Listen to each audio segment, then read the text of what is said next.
Assalamualaikum warahmatullahi wabarakatuh. Perkenalkan, nama saya Aji Dwi Pratama. Saya adalah salah satu peserta Diklat Calon Pegawai Negeri Sipil Kementerian ATR BPN tahun 2021.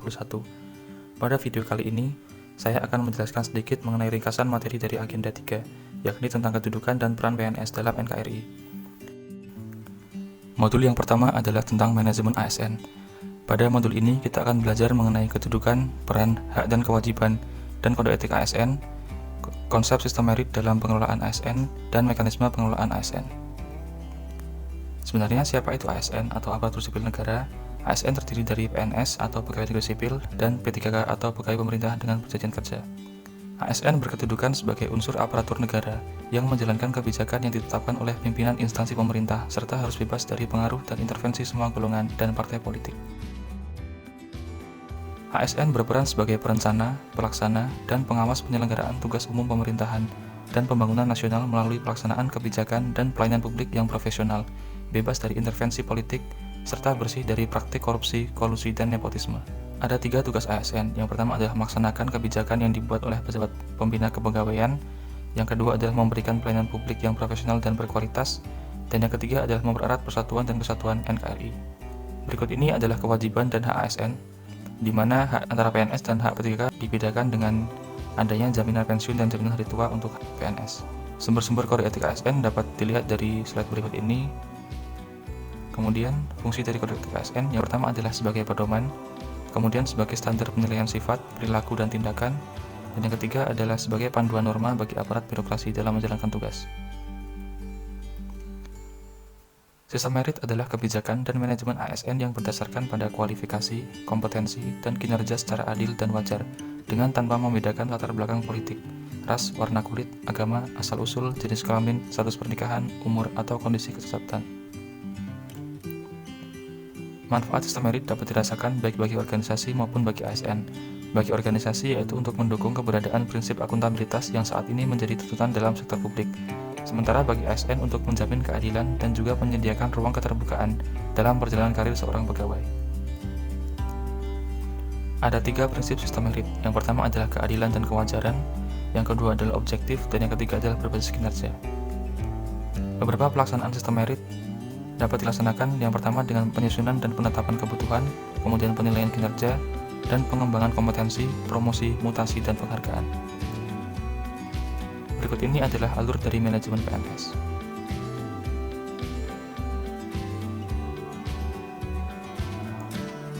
Berikut ini adalah alur dari manajemen P3K.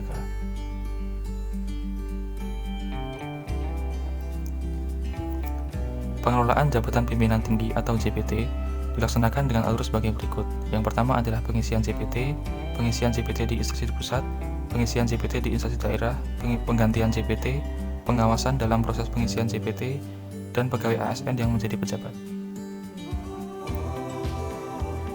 Kemudian organisasi dan sistem informasi dalam manajemen ASN. Adapun fungsi organisasi yaitu pertama adalah pembinaan dan pengembangan profesi, memberikan perlindungan hukum dan advokasi, memberikan rekomendasi kepada majelis kode etik, dan menyelenggarakan usaha peningkatan kesejahteraan ASN. Sedangkan sistem informasi ASN adalah rangkaian informasi dan data mengenai ASN yang terintegrasi dan sistematis. Sistem informasi ini diperlukan untuk menjamin efisiensi, efektivitas, dan akurasi pengambilan keputusan dalam manajemen ASN. Modul yang kedua adalah pelayanan publik. Pada modul ini, kita akan belajar mengenai konsep dan prinsip pelayanan publik, pola pikir ASN sebagai pelayan publik, dan etiket pelayanan publik.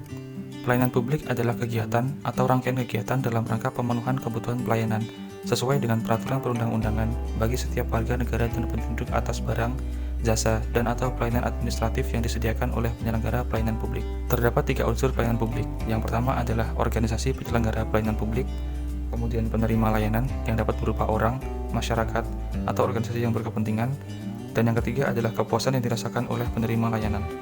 Barang atau jasa publik adalah barang atau jasa yang memiliki rivalry atau rivalitas dan excludability atau eksklusibilitas yang rendah. Barang atau jasa ini dicirikan tidak dapat diproduksi oleh sektor swasta karena adanya free rider problem, non-rivalry, dan non-excludable, serta cara mengkonsumsinya dapat dilakukan secara kolektif.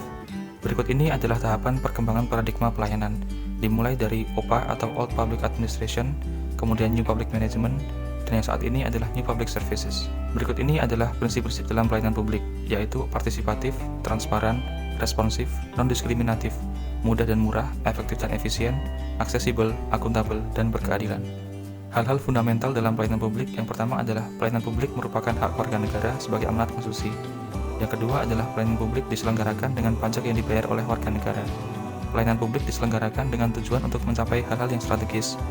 Dan yang keempat adalah pelayanan publik memiliki fungsi tidak hanya memenuhi kebutuhan-kebutuhan dasar warga negara sebagai manusia, akan tetapi juga berfungsi sebagai proteksi bagi warga negara.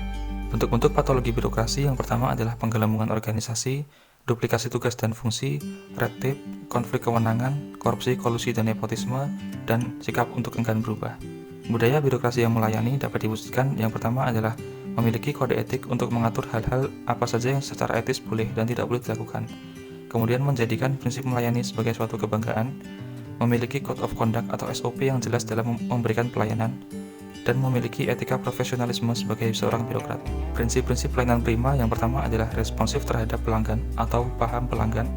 Yang kedua adalah membangun visi dan misi pelayanan, kemudian menetapkan standar pelayanan dan ukuran kinerja pelayanan, pemberian pelatihan dan pengembangan pegawai terkait bagaimana memberikan pelayanan yang baik, serta memberikan apresiasi kepada pegawai. 7 sikap pelayanan yang pertama adalah passionate atau antusias, progresif atau termaju, proaktif yang berarti antisipatif atau tidak menunggu, prompt tanpa curiga dan kekhawatiran, patience penuh kesabaran, proporsional tidak mengada-ngada, dan punctual atau tepat waktu. Etiket pelayanan publik. Etiket berasal dari bahasa Prancis etiket yang berarti aturan, sopan santun, dan tata cara pergaulan yang baik antara sesama manusia. Hal-hal yang harus diperhatikan terkait dengan etiket pelayanan publik yang pertama adalah sikap atau perilaku, ekspresi wajah, penampilan, cara berpakaian, cara berbicara, cara mendengarkan, dan cara bertanya. Etiket dasar yang harus dilakukan oleh seorang ASN yang pertama adalah politeness atau sopan santun, respectful atau menghormati, atentif penuh perhatian, kooperatif suka menolong, tolerance tenggang rasa, informality ramah atau akrab, dan self-control atau mengendalikan emosi. Beberapa manfaat etiket yang pertama adalah komunikatif, yaitu memudahkan berhubungan baik dengan orang lain, atraktif, mudah mencari bahan pembicaraan tanpa melukai perasaan, respectable atau menghargai orang lain, dan self-confidence, yaitu memupuk keyakinan pada diri sendiri. Berikut ini adalah contoh-contoh good practices etiket pelayanan. Yang pertama adalah mengucapkan salam dan bertegur sapa dengan pelanggan, menjabat tangan dengan mantap dan sambil menatap pelanggan, menyambut pelanggan yang datang dengan ramah, mengucapkan salam ketika bertelepon, dan berbicara dengan nada dan bahasa yang santun, kemudian mendengarkan keluhan pelanggan, dan meminta maaf secara tulus. Modul yang terakhir adalah Whole of Government. Pada modul ini, kita akan belajar mengenai konsep WOG atau Whole of Government, penerapan WOG dalam pelayanan terintegrasi, best practices penerapan WOG, dan praktik manajemen pelayanan publik di Indonesia. WOG diartikan sebagai sebuah pendekatan penyelenggaraan pemerintah yang menyatukan upaya-upaya kolaboratif pemerintah dari keseluruhan sektor dalam ruang lingkup koordinasi yang lebih luas, guna mencapai tujuan-tujuan pembangunan kebijakan, manajemen program, dan pelayanan publik. Adapun urgensi WOG dapat dilihat dari 3 faktor. Yang pertama adalah faktor eksternal, yaitu dorongan publik dalam mewujudkan integrasi kebijakan, program pembangunan, dan pelayanan agar tercipta penyelenggaraan pemerintah yang lebih baik, serta perkembangan teknologi informasi. Yang kedua dapat dilihat dari faktor internal, yaitu adanya fenomena ketimpangan kapasitas sektoral sebagai akibat dari adanya nuansa kompetisi antar sektor. Dan yang ketiga yang berkaitan dengan konteks Indonesia adalah keberagaman latar belakang, nilai budaya, adat istiadat, serta bentuk latar belakang lainnya mendorong adanya potensi disintegrasi bangsa.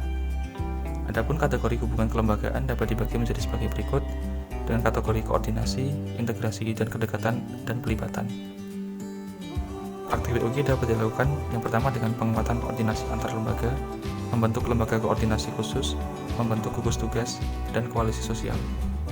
Tantangan dalam praktik WOG dapat berupa kapasitas antar SDM dan institusi yang terlibat tidak sama, kemudian nilai dan budaya organisasi antar institusi yang tidak sama, serta kepemimpinan yang mampu mengakomodasi setiap institusi. Dalam pelayanan publik, praktik WOG dapat dibagi menjadi sebagai berikut. Jenis pelayanan publik dapat dibagi menjadi pelayanan administratif, pelayanan barang, pelayanan jasa, dan pelayanan regulatif. Sedangkan pola pelayanan publik dapat dibagi menjadi pola pelayanan teknis fungsional, pola pelayanan satu atap, pola pelayanan satu pintu, pola pelayanan terpusat, dan pola pelayanan elektronik. Prasyarat best practices adalah adanya budaya dan filosofi baru, kemudian cara kerja baru, terutama dalam hal pembangunan kebijakan, manajemen program, dan atau pelayanan publik. Yang ketiga adalah akuntabilitas dan insentif, dan yang keempat adalah cara baru pengembangan kebijakan, desain program, dan pendekatan pelayanan. Berikut ini adalah contoh-contoh best practices BOG di beberapa negara. Yang pertama adalah Inggris, di mana negara ini mempraktikkan integrasi sistem laporan keuangan sebanyak 5.500 organisasi publik.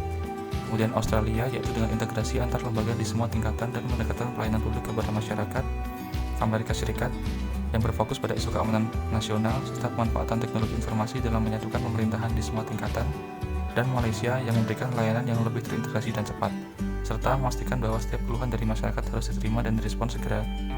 Di Indonesia sendiri, asas pelayanan publik yaitu adalah kepentingan umum, kepastian hukum, kesamaan hak, keseimbangan hak dan kewajiban, keprofesionalan, partisipatif, persamaan perlakuan, keterbukaan, akuntabilitas, fasilitas dan perlakuan khusus bagi kelompok rentan, ketepatan waktu, dan kecepatan, kemudahan, serta keterjangkauan. Nah, sekian video kali ini, kurang lebihnya mohon maaf, semoga bermanfaat. Wassalamualaikum warahmatullahi wabarakatuh.